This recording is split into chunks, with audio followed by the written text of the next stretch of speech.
मित्रांनो नमस्कार, वाईसाहेब गडचिरोलीच्या माध्यमातून तुम्हा सर्वांचं स्वागत करतो।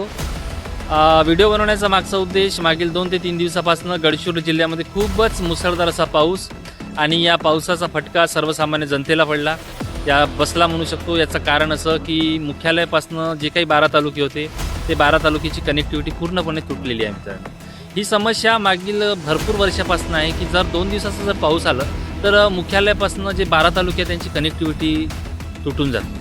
हा खूप मोठा दुर्भाग्य आहे मित्रांनो। जर कोणत्या सर्वसामान्य माणसाला जर या पावसामध्ये जर काही इमर्जन्सी जर झालं, कोणाला जर मेडिकलला जायचं आहे, कोणाला हॉस्पिटलाइज करायचं आहे, तर त्या सर्वसामान्य माणसाला सर्व समस्याचा फटका बसतो आणि त्याला त्या घरीच म्हणा, त्या गावात म्हणा, त्या तालुक्यातच तिथं थांबावं लागतो। हा जिल्हा इतकं मागास का आहे?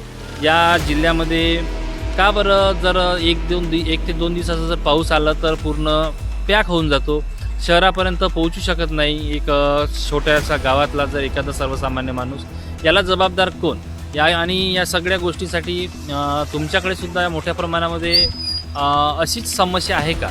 तुमच्या जिल्ह्यामध्ये पण अशीच समस्या आहे का? जर आहे तर मित्रांनो नक्की आम्हाला कळवा, तुमच्या प्रतिक्रियेची आम्हाला प्रतीक्षा असेल। धन्यवाद मित्रांनो। व्हिडिओ आवडल्यास लाईक करा, शेअर करा आणि सबस्क्राईब करा। बाय।